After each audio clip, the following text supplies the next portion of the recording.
Hello and welcome back to the David67 Celtic News YouTube channel. Today's video going to be a wee post-match review of Celtic's brilliant 5-0 thrashing of the Staggies, Ross County, yesterday afternoon in the Scottish Premiership. A result that puts us 5 points ahead of Aberdeen. Our goal difference well ahead of Aberdeen as well. Aberdeen do have a game against Hearts this afternoon, after which we'll have a game in hand over them and still leading the table. And of course, we're playing Aberdeen again on Wednesday evening at 8 o'clock. And so, if all goes well, the lead could be even bigger as we start off December. Today's video going to be we look at some of the goals, the incidents, some player ratings and stats. I had intended to pop some highlights in, but unfortunately that met with copyright difficulties relating to use of clips by the Scottish Premier Football League organisation, and so was unable to put in the clips. However, there are obviously highlight packages on BBC and also on other YouTube channels and the Celtic FC TV unique angle, all of which can give you something similar.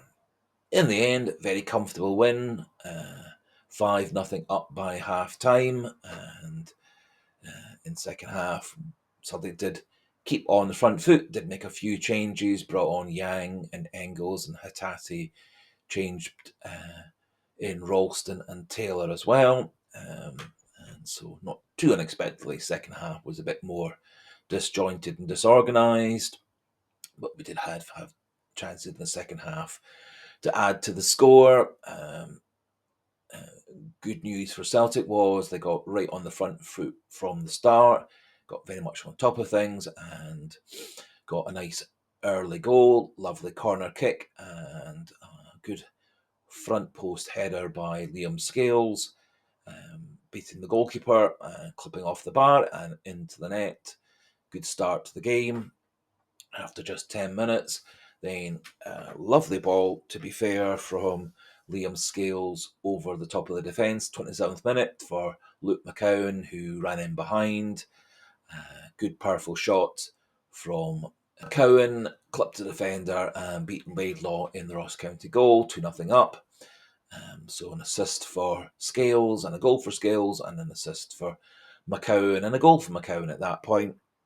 8 minutes later, wee bit of a scramble. A ball broke to Paolo Bernardo, very calmly moved the ball, opened up the angle for the shot and popped Celtic 3-0 up after 35. A minute later, a wonderful long-range shot by Callum McGregor, something he's been doing very well so far this season, smashing the ball into the goalie's left corner, unsavable shot, 4-0 up, and the first half scoring was completed by Adam Ida, again very similarly, ball coming in from the left wing. Ida controlled the ball well, dragged the ball back, beat the defender, opened up the angles, and a brilliant powerful right foot shot from the edge of the box, beating the goalie again well to his left. And 5-0 up at half time. I was hoping that we would add 2 or 3 more in the second half, but Celtic, as I said, made some changes, brought on some players, gave a few of the starters a bit of a rest. And overall, we had made 6 changes to the team. Scales for Trusty, Valley for Taylor, McCowan and Pellegrino coming into midfield to replace Engels and Hatate. Out wide on the right, Nicholas Kuhn was replaced by James Forrest, and Adam Ida got the start through the middle rather than Kyogo. And I think it's also quite a good opportunity for Celtic to give a few of the backup players a start. I think Paolo Bernardo and Luke McCowan have very much put themselves in the frame to start again on Wednesday against Aberdeen. Similarly, Adam Ida.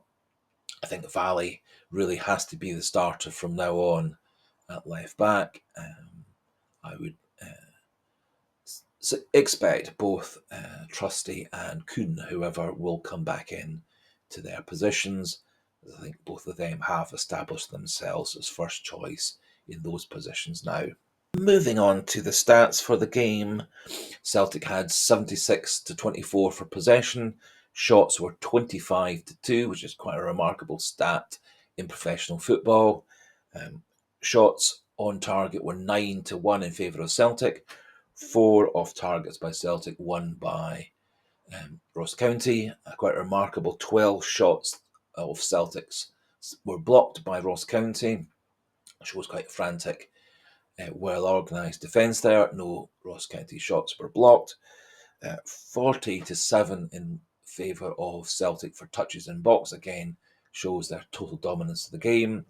Kasper Schmeichel made 1 save for Celtic, and the 2 Ross County goalkeepers made 4 saves, and corners were a very remarkable 19 to 0. Very much shows how dominant and strong Celtic were yesterday. One could argue that maybe with those 25 shots we could have got more than 5 goals. However, any win is great, and a win that expands your goal difference by 5 goals is even better. So, plus marks all around for the Celtic players.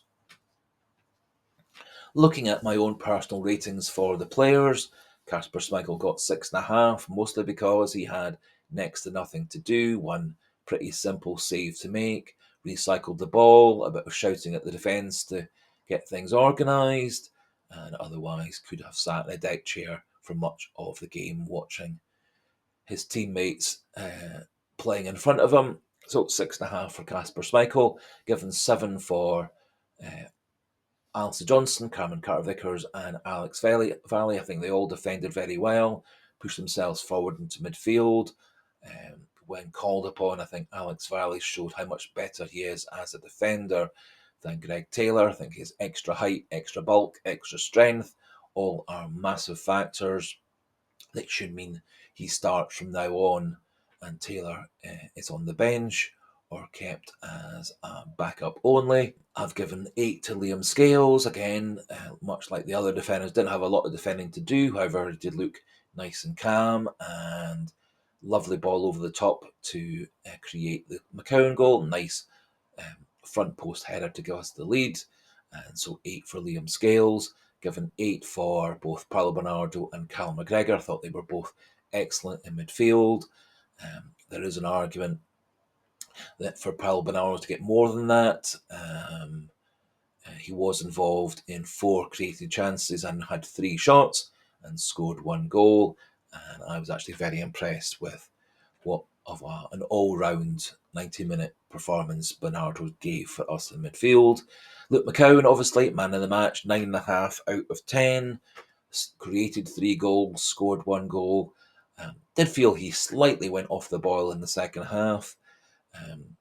Good question as to whether he and Paolo Bernardo start on Wednesday, whether just one of them starts, or whether we bring in the 2 bigger, more star players, Engels and Hatate. I do have a feeling that they'll go back to Engels and Hatate on Wednesday and have McCowan and Bernardo up their sleeves to come off the bench as and when needed later in the game.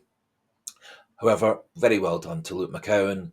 He's been waiting for his chance and very much took his chance yesterday afternoon. So lots and lots of praise for him, lots and lots of kudos, and do wonder whether he is banging on the door also now for Stevie Clarke's Scotland squad. I think probably a few more starts for Celtic, maybe a good European performance, and he's very much going to be in the Scotland squad for the foreseeable future. Given 7 for James Forrest and 7 for Dyson Maida. I thought both of them were nice and active, nice and busy. Dyson Maida had just the first half. James Forrest was industrious. However, I did feel he wasted a fair few crossing chances, passing chances, and shooting chances. Otherwise, with his energy and his attacking play, I would have given them more than 7. And I've given 8 for Adam Ida. Nice and busy up front, led the line very well, took his chance exceedingly well, had a couple of other chances that didn't go in. A couple of nice saves and blocks by the Ross County defenders and goalkeeper, and so 8 for him. And I've given 6.5 for Yang. He had the whole of the second half, a few nice touches. He had a nice pass through for Greg Taylor late on. Don't think he quite hit the heights he needs to push himself further up the wide player ranks in the side. Also, a bit of a query as to whether he may have slightly tweaked one of his hamstrings in the game as well, which may have just slowed him down a bit. And I've given 6 for Engels, Hattati, Taylor, and Ralston. I think they all came on, got a bit of time in their legs, kept their match fitness up, but none of them really hit the heights or gave much good in terms of positive contributions. Now, you may well all have your own opinions and your own ratings for the players, your own thoughts, so do pop those in the comment section. Just a wee polite encouragement, reminder, suggestion. If you are new to the channel, not yet subscribed, please do click that subscribe button. Lots and lots of other videos on the channel, lots and lots of variety. One or two recent ones reminiscing about great Celtic players and great Celtic goals against Rangers of the past, so do look those videos up. And also the daily trivia quiz, which some find good fun. And if you do like the video or do like the channel, please do click that like button. Try and get the subscriber numbers pushed up and up and the viewing numbers pushed up and up as a wee early Christmas present for me. That would be wonderful. So until the next video, goodbye and hail, hail.